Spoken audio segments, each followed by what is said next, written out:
I'm clicking it and then it asks if, oh, There, there you go. there it goes, finally. Well, anyway, welcome. I'm excited to launch this year off with Niki here with us to kind of lead us off into 2017, because I know we have some huge goals this year as a team. And just so you all know, Niki is my coach. We have like a very interesting story on how we got there, but needless to say, we finally did after a year. Absolutely amazing mentor, friend, and a business owner. And that's something I know that I've personally struggled with, especially my first year diving in, is finding that balance between what I love doing as a coach and helping people, but then also developing those business mindset and those business skills. Because honestly, being a successful coach, you really need to have a foot in both worlds. And that is something I've always looked up to Niki for. So yeah, I'll kind of throw it off to you, and thank you so much for being here. Yeah, well, thanks for having me. I'm excited to be on with you guys tonight. I am usually all over the place when I talk, so forgive me if some of my things are a little spaced out, but I do have a little guideline to go by just so that I don't get too far off. But tonight I'm really just going to talk to you guys a lot about what he just said, basically taking your passion and what you really love and sharing that in a genuine and authentic way. But at the same time, if you really have those big goals, you know, elite, premier, whatever it might be, then you honestly have to be thinking with a business mindset all the time from day one. And so I was listening to Josh Coates' call, and he was, I don't know if you guys are in the Tribe United group or not, but hopefully if you were listening to his call, you saw that he does a lot of quotes often, and one that he said that stuck out to me was that if you don't believe in yourself, then the world's not going to raise the price. And I thought, wow, that's kind of crazy to think about, because it was just basically all about, because to me, I kind of felt like in the beginning, I was a little bit faking it till I made it type mindset. It was like I knew what I wanted. I knew that I wanted to get to a certain place. I knew it was possible. But obviously, I wasn't there yet. Like, it was hard for me to talk about coaching and the possibilities there because I didn't have a big team, or I wasn't making a lot of money, or all the things I knew were possible wasn't happening for me just yet. So it was a lot of feeling like I had to fake it till I make it, and I had to really just believe in myself and where it could be. And if I wasn't able to do that, then my followers and everyone who's watching me start this journey weren't going to believe it either. So today we're going to talk a lot about just you really having to believe the value that people sell. We talk a lot about, I get this price objection all the time, right? I get price objections. People tell me it's too expensive. Shakeology is too expensive. A challenge pack's too expensive. All of these things. But in my mind, I see it as a business and I see the value in it. And if you can show the value in it, then you're going to sell it no matter what. A lot of times I hear a price and I'm like, that's really expensive. It must be really good.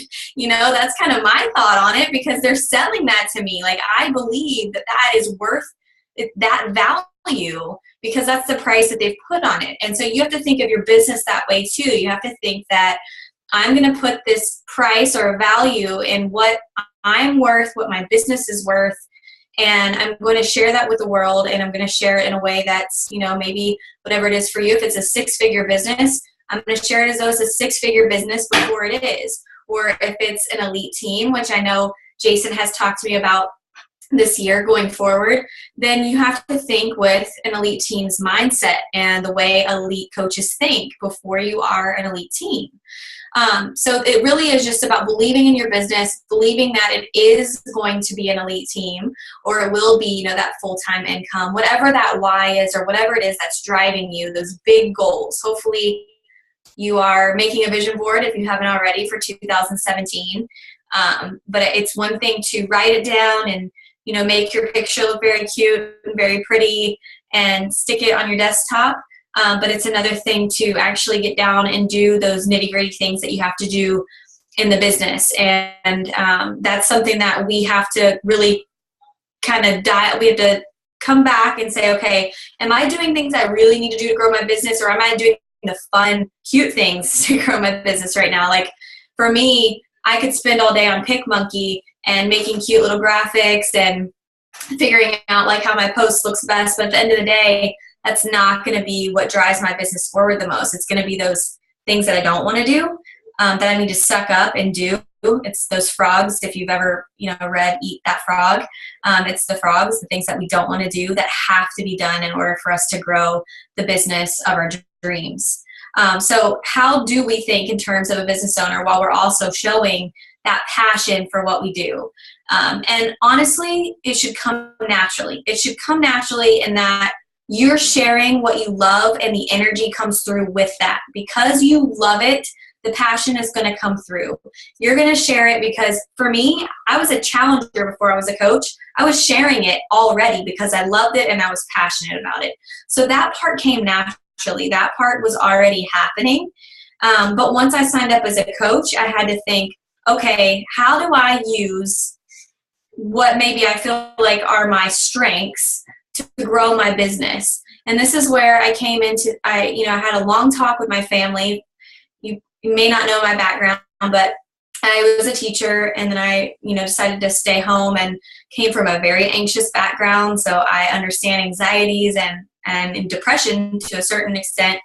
My dad told me that it was the biggest mistake I ever made when I signed up. So when I heard that from a person that I love most, and I was like, oh man, that's like a punch to the gut kind of, and made me second guess myself for a second. And then I thought, no, like maybe it's not going to work for him. Maybe that's not his mindset, but where I am and where I see the business, I know that I can do this. So I took my background in marketing, which was my undergrad, and I took my background with my master's in teaching.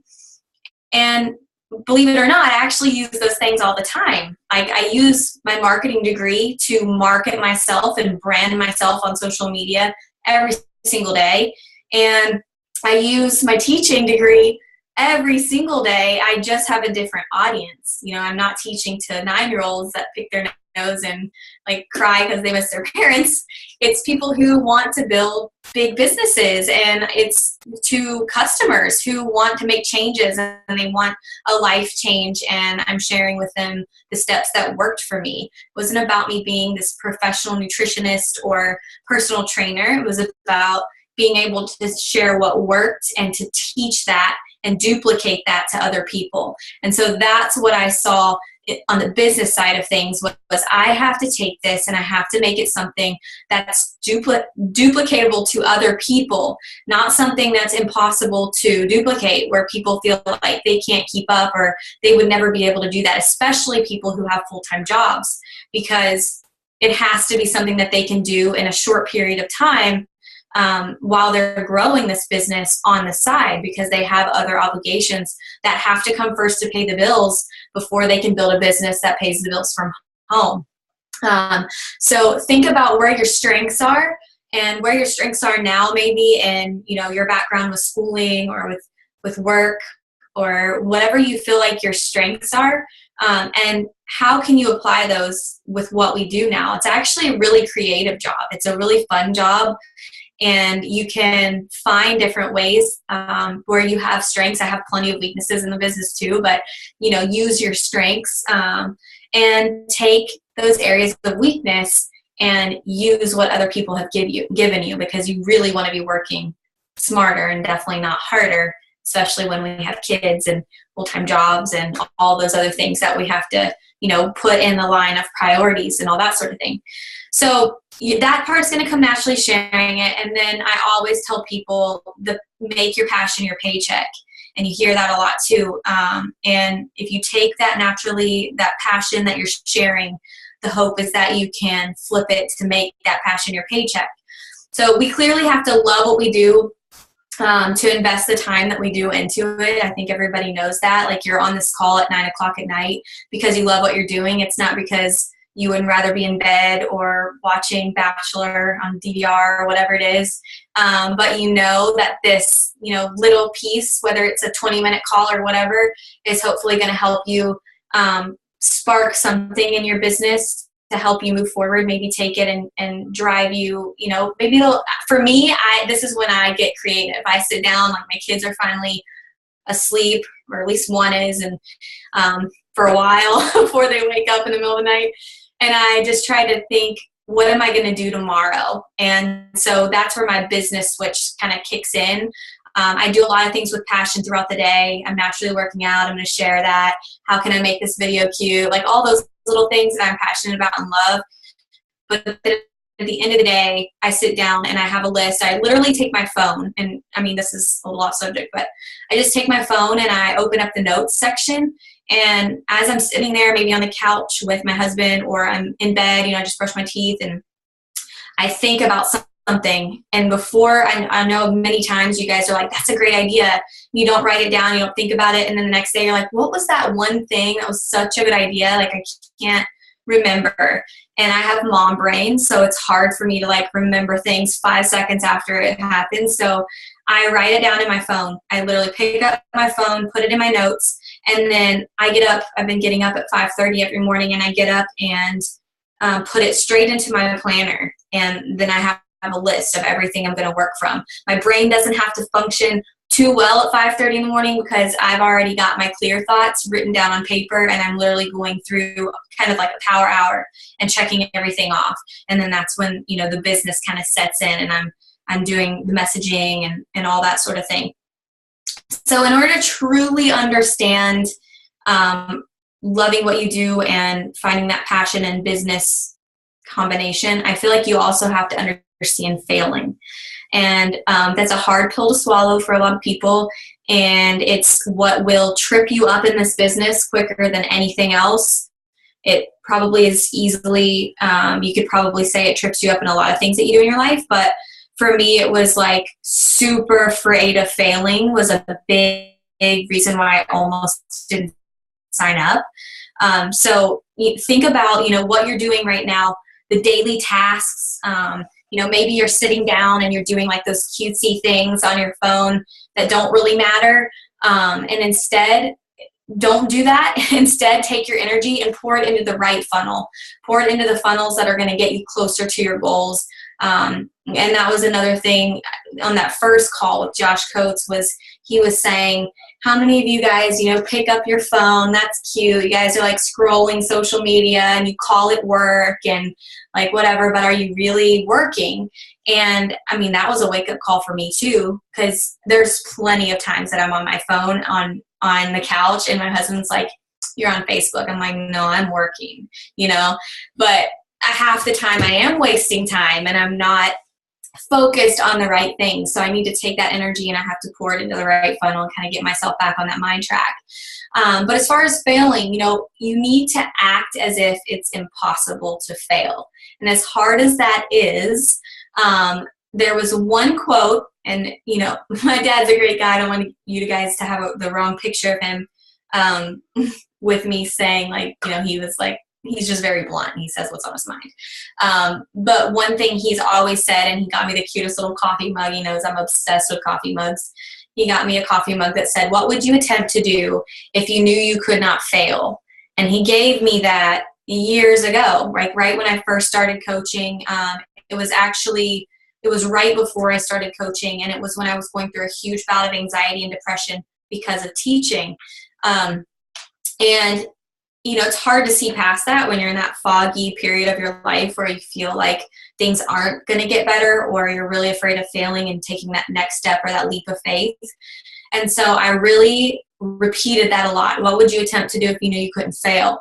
And that's a huge thing to think about, because I sat there and said, well, I would do a lot. I would say a lot of things. I would reach out to a lot of people. I would put a lot of time and effort into my business.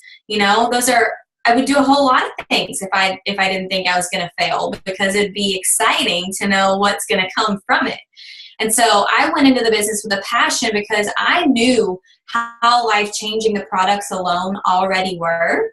I had also seen coaches find that freedom of time or financial freedom or whatever it was. And I wanted to do that, and I wanted to make that something that I could do as well. And so once I saw the possibilities as a coach, then my energy kind of naturally started to show through in my posts and my messages to people and the videos that I posted, because I knew where I wanted to be with the business. I was brand new. I was an Emerald coach. I was like, trying to hit Success Club and then do all these basic vital things. But I also was leading with this energy of like, this is going to be a big thing. Like, I'm going to do this. I can do this. And so energy is, like they said, and you've probably read this too, energy is so easy to read. So what kind of energy are you giving off? Like, are you giving off a positive energy? Are you leading with the passion?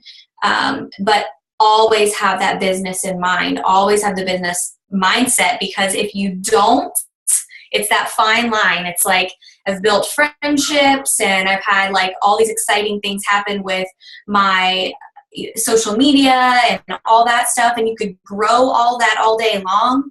But if you don't funnel it into making it something worth something in your business, it's pointless. Like, you could grow your Instagram account all day, and that's really cool. You have 10,000 followers, but like, are those contributing to your business? So don't get yourself stuck in this rut too, where you're comparing, like, this person has so many followers, this person's getting all these likes and these comments, and like, you can play that crazy game all day too. So don't do that, because I know for sure that's when doubts could creep in. And I had doubts creep in all the time. Before I started, I was like, well, I'm not in shape enough. I don't have enough followers. What if no one wants to join me? Like, you guys, sorry, I'm going to shut this door because we have family over and they just are like partying in the basement apparently. Sorry. Believe it or not, like, I didn't have Facebook before. I had Facebook 6 months before I started coaching. I didn't have Instagram. And when I did, it was private. So, like, to say, well, I don't have enough followers, this person has this many followers, this person has all these likes and comments and blah, blah, blah. That's bullcrap, because all of those people started with one person. They started with a brand new account. They started with their very first post, and they started with the grind and the hustle to continue to grow and flourish in the areas that they wanted to flourish. So pick where you want to flourish, decide it's going to happen, and then, take the daily steps to get yourself there and just move your business forward that way. So I talked a little bit, I did come from an anxious background, so you can imagine how those thoughts felt to me, and just really how scary it was to think, like, what if I end up making no money and then everyone's watching me fail? Like, I said, hey, I'm a coach, and now it's like, just kidding, I'm actually not doing that anymore, and I don't have to tell everybody why. You know what I mean? Like, yeah, that's scary. But at the same time, like, I thought, well, what did I have to lose? Like, what do I have to lose? Who cares what they say? I'm about to get myself in the best shape of my life. I know that for a fact. And then I'm going to grow this business, because the product of the product speaks for itself. So that's really, really where I kind of led. That was like my path. But you can live and work your business two ways, and you really have to choose and realize quickly the route that you're going to take. Because believe it or not, the year is going to fly by, whether you're ready for it or not. I don't know how you guys break down your years, but since becoming a coach, I feel like the years go by even more quickly, because we live in this like quarterly and month-to-month goal kind of mindset. So all of a sudden I'm like, January's gone. Oh my God, where'd February go? Like, oh, now it's the first quarter and we have Super Sunday. It's like everything goes by quarter. There's Summit. And so before we know it, that fourth quarter is going to be there, and we have this elite goal. I know a lot of people are on board with the elite goal this year, which is super exciting. But you really have to think about, like, am I going to lead with fear, or am I going to, lead with excitement? So the first thing you could do is you could live with fear. You could lead with fear and have that fear response where you're just more frightened from suffering, like this humility of failing. You're just like so afraid of failing, so you just stay in your little bubble that's comfortable. And then at the end of the year, you're like, yeah, I didn't really grow my business, but like, I'm fine. I hit Success Club a couple times, and I was working out, and I added a couple coaches. I did run a challenge group, like you could live there, you know, or you could have that hunger for achievement and for excitement and for what can be. And let me tell you, like, have the goal for elite, have it for premier, have it for diamond, have it for, I want to make this amount of money in cycles. If it doesn't happen, who cares? Like, at least you set yourself a goal and you're working towards it. Like, if it doesn't happen, it's fine. I can tell you my vision board has plenty of things that still need checked off from 2016, and that's okay, because I'm just going to roll it over and I'm going to continue, and I'm going to have new goals for 2017. I'm going to celebrate the things I did do that I wanted to do in 2016, and then I'm going to work to continue to work towards the goals that I am now closer to, because I at least, you know, had my sights set on it there. So don't let yourself be afraid of also not meeting the goal as well. Like, go for it for sure. So the challenge might be big, but the opportunity is going to be a lot bigger, you guys. So elite this year, I know I've talked to Jason, that could be the goal, and that's big. But the steps to get there really are not big.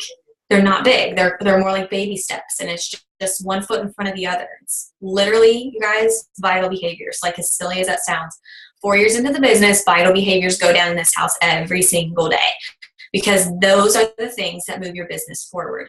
If you're doing those every day, you're not finding yourself in this flustered hustle at the end of the year, because you've been on that consistency pattern all year long, doing the little things to get yourself to that big goal.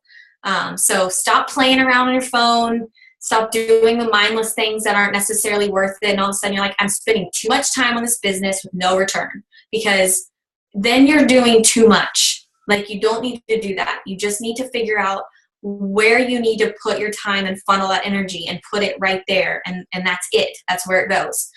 So slow and steady, you know, baby steps to get yourself to the big goals. You know, this is a team effort. Like, when we went for Superstar Diamond, it was very much like, you guys, you're in it, you're a part of it, I need you. And I let everybody know, and everybody was in on it. I was never going to push them. I was never going to make them like do something they didn't want to do. But if everybody was in on it together, we were going to collaborate together. We were going to share our vision, our goals, our ideas, and our passion and our vision grew because we were all doing it together. It was really a really fun energy, and we had a great time, and we did it. We freaking did it. Hell no, it was crazy, but we did. And so, yeah, I mean, you really want to continue with that, because I think you're going to get this ball of momentum that way, and more are going to want to join the energy bus that you've got going on. If you guys have not read Energy Bus, you should read Energy Bus. So another thing that I was reading in personal development last week was they were saying, you know, way too many people never experience true success just because they give up. And there are so many people that are just so close to success in the business, and it's just like they just gave up too soon. Like, you can't fail in this business unless you just give up, because the longer you do it, you will find success. You'll find what works. You'll find what didn't. You'll find like how you jive and how you do things, and things will start to click for you. And you'll find that the few key people, you know, I was talking to somebody in a group today. We have these like 5-star and above groups, and there's somebody who was saying, like, man, all these people complain all the time, and like people are dropping off and cancellations come in and out, and that can be so defeating for people. And I'll tell you, like, this guy is a guy coach, and he was like, I worked for 2 years and didn't hardly make anything because my weak leg sucked. Like, it was horrible. And I had like no growth. And he said, I knew what I needed to be making. I knew what I needed to do. And he said, I just worked and worked. And he said, you don't need 10 diamonds. You don't need 10 rock stars, 15 rock stars. If your goal is like income, I mean, there's rank and there's income, and they're two separate things, really. And if your goal is like supporting the family and income is that number one goal, then obviously you're going to grow your business. Rank will come. But he was just saying, like, I found like 2 or 3 rock stars and my income skyrocketed. He's like, that's all it took. It took 2 to 3 people who were going to run with me, and the other people, fine, forget it, quit. That's fine. I don't care. But like, I'm going to run with these people because they get it and they want to do this with me. And he ended up replacing his salary, and he went on to say like all these other things. But I just found that like it's good to hear those kinds of stories, and I think that they should be shared more because they're not always shared, and that period of where you don't feel growth is very frustrating. So I liked hearing it, and I should be sharing those more because I do see them all the time, especially with those higher groups. You do see those stories where you're like, man, they came out of it. Like, that's a cool success story. That's something that would be really cool to hear at like a beach body event or whatever. So don't accept defeat, just dig deep with your passion, leading with your energy, and the business mindset is going to kind of keep you focused on the end of the year result. And I will just leave you guys, we're like 30 minutes now, I always get off schedule. So I'm going to leave you guys with this quote. It's Napoleon Hill, and this is quote unquote, "It is literally true that you can succeed best and quickest by helping others to succeed first." And that is my goal this year. It's changed each year. There's always been different goals. But my focus this year, the only focus for me at this point, the big goal is to help everyone else succeed, have more premier teams, have more elite teams. That is going to be really cool to see. So I look forward to seeing this team become an elite team at the end of the year. And that's all I got. That was amazing because, and it is stories like that help lift me up too. Because, like I said, from my signing up as a coach, I'm on Niki's inside leg. So everything that we have built for our team has been because we have built it. Like some coaches, I would say, luck into having that power leg. Like they have this super powerful upline and they get the trickle down of all of their coaches and they're stuck with this huge power leg, like thousands of volume, but then they still have to grow their weak leg. We're growing a true like empire, a team from the ground up. And that is what I find amazing. Cause like what you said, Niki, like I've personally had every excuse to give up. Like I've had to dealt quite a hand with that. Yeah. Like, and here's the thing, you guys, like there's plenty of stories with that as well. You'll see lots of older coaches who are like, "Oh, you guys are so lucky with that strong leg. We didn't have those." There's a lot of people who don't have those, trust me. And they've built these empires. And I will tell you quickly, if you don't already know, Stephanie Chico's my upline. Crazy power leg because Brandy Botts and Mindy Winder and like all these people. Stephanie Chico signed her best friend, Paige Casto, up on her inside leg without thinking about it, didn't know what she was doing, and put her in this dead zone where there was like nothing. And when I signed up and a couple other people signed up, she said, "Let me throw her a bone and add some people under her," which could have been really bad for all of us too. But we have grown that entire like crazy power leg from nothing.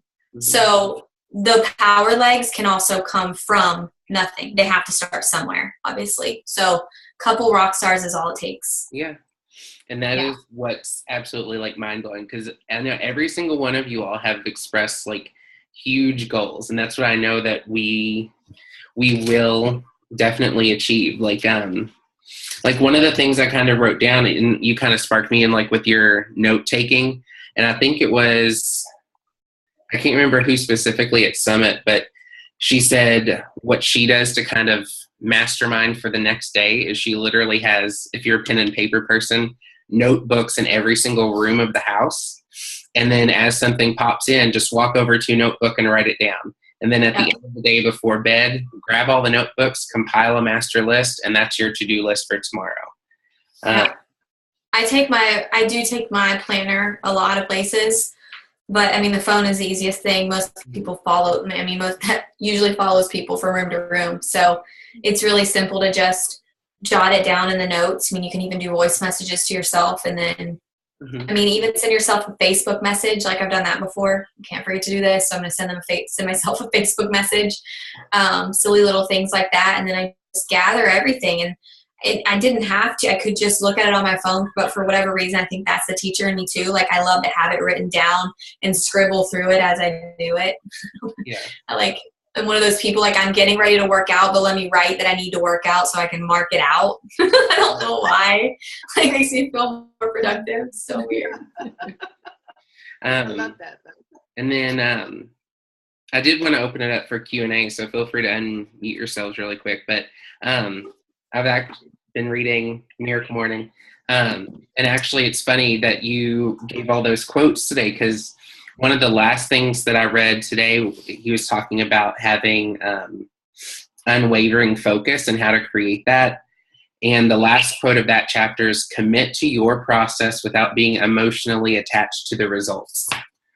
And that, to me, like, it's so easy to get wrapped up in the, no, not right now, or that's too expensive, or why are you a coach? Like, getting all the attitude, it's so easy to feel that emotional sting from all that and turn around and walk the other way. Yeah. But that's not what it's about. Yeah. Yeah. Like, people canceling without telling me and then unfriending me on social media. I'm like, but we were friends. I mean, you just signed up last month. But I've learned that, like, a lot of times it's not a good time for them. And then they have, like, this embarrassing, like, I'm afraid to tell her type of thing is usually what ends up coming from it. And I've just learned, like, I can't have hard feelings over that. Mm-hmm. And I'll naturally build friendships with the people who stick around with me, because I'm going to be talking to them more often and we're going to be building businesses together, and that will come. But the business comes first. Like, there's no hard feelings there. I'm just moving on, you know. It's hard to do in the beginning, but you get tougher skin as it goes. Yeah. And that was one of my failing moments, actually, right after Summit this past year, whenever they made the coach cancellation form easier. I had, I think, at least 5 or 6 coaches quit without saying a word, and it was literally like starting over. But we've built it back, and that's what's incredible. So, yeah. Well, did you all have anything you wanted to ask or add? Laura, I see you thinking.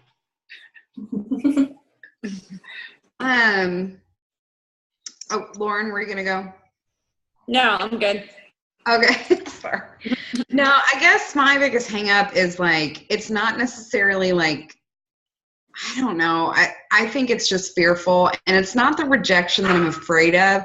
I think it's of me seeming disingenuous and just not, like, because I'm posting these things and I'm trying to inspire people, and I want them to be inspired by me to help themselves, but I don't want to be like, hey guys, look at this workout, I can do it, you can do it too.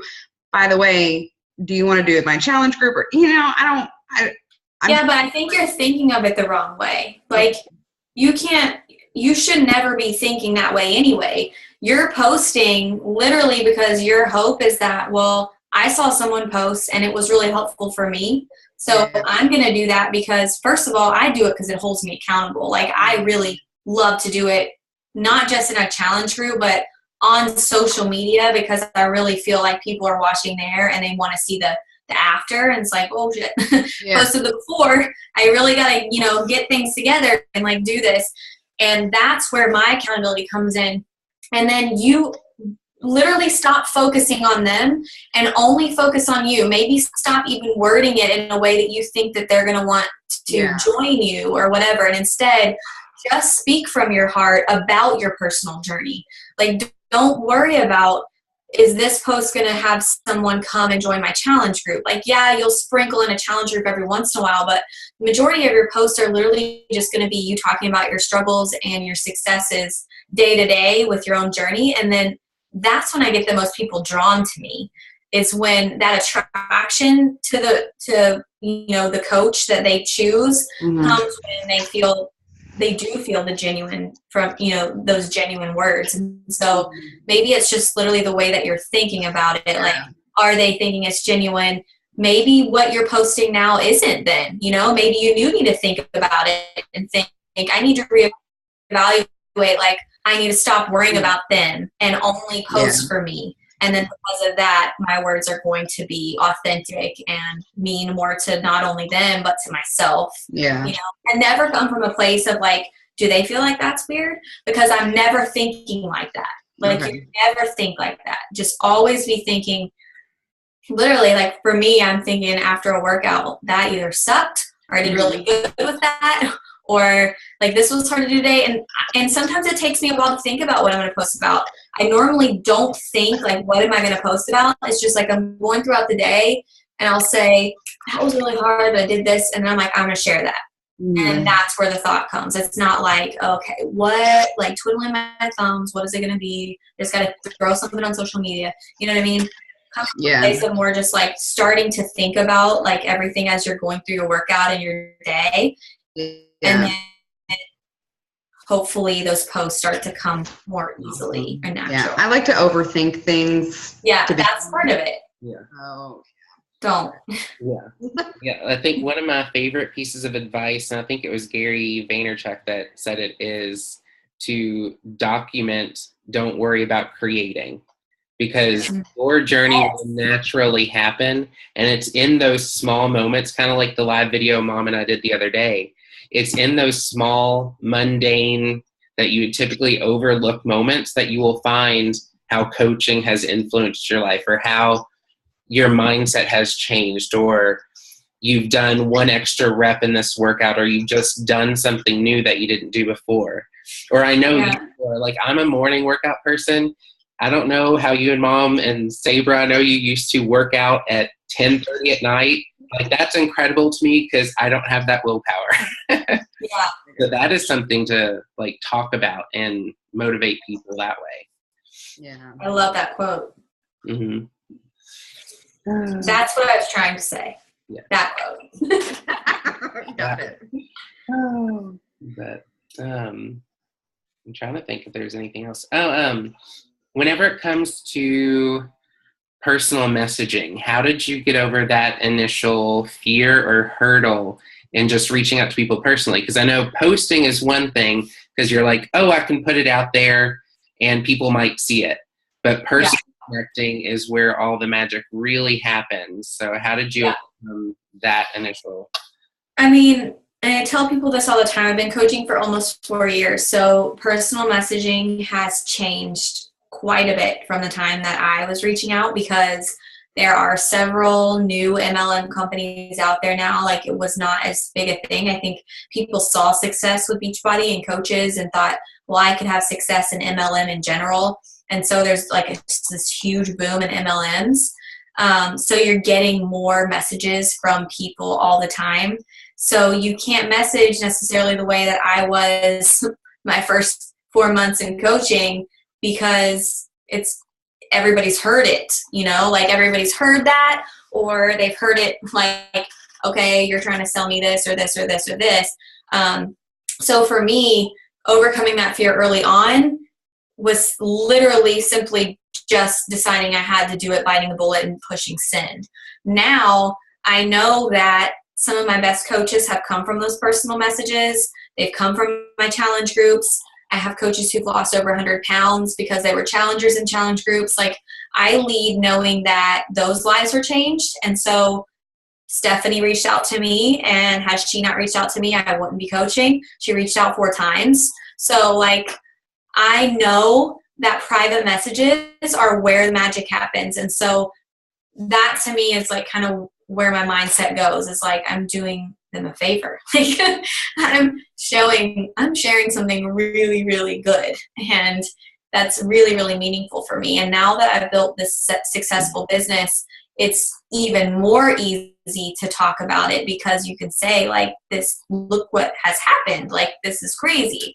And this happened simply because someone reached out to me. And so I lead a lot of times with that now, is like, I know this could come off as weird, and maybe you've, you know, gotten messages from other people about different things, and I in no way, shape, or form want to sell you on something that you wouldn't love. But I do know that, you know, I follow your posts, I enjoy your posts, I watch you every day. Like, there are several tone it up girls and like all these weird people that follow and do things that a coach do but make no money from it. And I see that on Instagram all the time. And so I've really built relationships with some of them over time because we have kids the same age and we're just like always talking. Like I'll randomly write them and say, oh my God, your kid slept through the night. Tell me your trick because I'm dying over here. Or like whatever it is. So we build a little bit of a relationship there. And then when I reach out and I say like, hey, you know, I'm not trying to sound like creepy or whatever, but I have been able to build my business from home. Like I see you're a teacher and you love fitness. That was me. And I just wanted to talk to you about it if you're even up for it. And I feel like a coach who is genuine in those messages is going to come across differently than someone who is sending a copy and pasted message to 80 people just to do it. Is going to be different than the person who chooses to send 5 or 10 and make it meaningful with people that they legit think would be a good addition to their team, you know? Yeah. And I like what you said the other day, Mom, about how when you message, like not having that, sorry, unmute, sorry, are you muted? No. But no, just how you just lost that fear, like you just press send and whatever happens, happens. And yeah, like y'all were saying before too, just like at the end of our chapter, because I'm in the same place, just not being attached to the outcome and just the hope, trusting that if they are meant to receive that message and to respond to it, they will. Right. And if they're not, who cares? Right. And if not, now's not their time. That's okay too. Because I'm the same. I've had so many challengers, you guys, so many challengers and coaches who like they message me and they're like, okay, and they start to talk about like, I think I'm ready to talk to you about this and this and this. And like the last message that pops up before that conversation was like 2014. You know, it's like crazy. Yeah. And it just takes time. Like some people take a long time. Yeah. Well, one of my challengers right now, when I first reached out to her, she was like, "Oh yeah, I've got a ton of friends who are Beachbody coaches, and I like what they do, but I'm just not interested right now." But then she made the comment, "But if I were, I really like your style as a coach. Yeah. If I were to follow anybody, it would be you." And a month later, she signed up. And that's the other thing too, is like, yes, there are more coaches out there now. First of all, there are still millions who've not even been tapped into in the United States alone. We've not gone international. I have to throw that out there every time. So I'm like, you guys, like we literally are not, we haven't gone anywhere other than right here. We're in our bubble. We're still in our bubble. But that is a thing that I get a lot is if someone comes to me, it's, hey, I have a lot of friends who are coaches, or I know a lot of people that are coaches, or I follow a lot of coaches, but I love your posts. I loved how you just shared about your daughter and this and that. I love that you know, whatever it is, that's where you have to be branding yourself like that, because they're not going to choose. They're not choosing the products. Our products are amazing. That's not it. They're choosing who they want to be friends with and hang out with and get coached by. Because a lot of times it's people who want relationships, you know, over anything. Yeah. And something that I think of a lot of too in messaging is a lot of the people that I've helped, especially in challenge groups, have said a few things. They said they have thanked me for being so persistent and not giving up on them. Some of my challengers, it took over a year for them to commit because it was always something in life. And quite a few of them, too, have said that I've been the only positive person consistent in their life. Like, there are so many people out there that live in a surrounding of negativity all the time. They're told they're not good enough, that they're not going to achieve anything. And that's what we can offer as coaches, too. Even if it takes a year for them to commit, like, that's just keep reaching out to them. And the thing I've found too is it is kind of like how Carl equates it sometimes as planting seeds. Like the messages that you're sending out this month will not probably turn into challenge pack sales this month. The work that you put in this month, you'll see the results probably 3 to 4 months from now. And that's what the cycle is. So if you're feeling defeated now and you give up on the messages, then you're just going to keep perpetuating that feeling. So sometimes you have to push through a few months of hard no's in order to see the results. But you also have to be putting in your effort and showing people that this really does work. Absolutely. Speaking from your own truth, whatever it is, because the way I present, I mean, we all share a similar truth or the same truth, but we all have such different ways of presenting it. Mm-hmm. Yeah. And finding whatever your true voice is with it and sharing it, because there are people out there who need to hear it in your voice. Yeah. And no one else's. So I think we're here for people, and we just got to keep on casting. Yes. Absolutely. And I did have one interesting thing to say, since she brought up international. And this is the time to, like, especially on Instagram, I've made some connections with people in Australia, one, I think in like Vietnam or something. And I've been talking to one guy today that lives over in England. And he told me today that he is friends with the VP of the Beachbody UK operations. And he said his wife kind of dropped a little hint that it might be in the next year or so. So, well, I saw something on like the online office or somewhere. No, it was a Super Sunday video, I think. One of the bullet points said new international market 2017. yeah. Hello. Yep. Yeah. So yeah, UK is for sure going to be it, because they already have like live certifications happening over there. Like, it has to be. Yeah. Right. So definitely don't diminish your market, because that's what I found, thanks to Sabra opening up me to Instagram more. Like, that's just start talking to everybody. That's just the thing, is just start talking. And that's a lot of my ads are geared towards UK as well. Mm-hmm. Yeah. But anything else anybody want to add? So I think this was awesome. Like, I'm excited to dive in more. Yeah. Anything else? It's fun hanging out. Alrighty. At least I'm moving my life forward. My family's in the basement playing Mario, and they're all 30 years old. I can hear them like, Yoshi, what did you do? You've got years ahead of you of all of that. Yeah, it's not my kids playing. It's the grown-ups. Anyways. All right, guys. Yes, this was amazing. Thank you so much, Niki. Oh, you're welcome. Thanks for having me. Thanks for hopping on, guys. I cannot wait to dive more into this year, because I know that we're all going to hit the marks that we have set. So, I'm excited.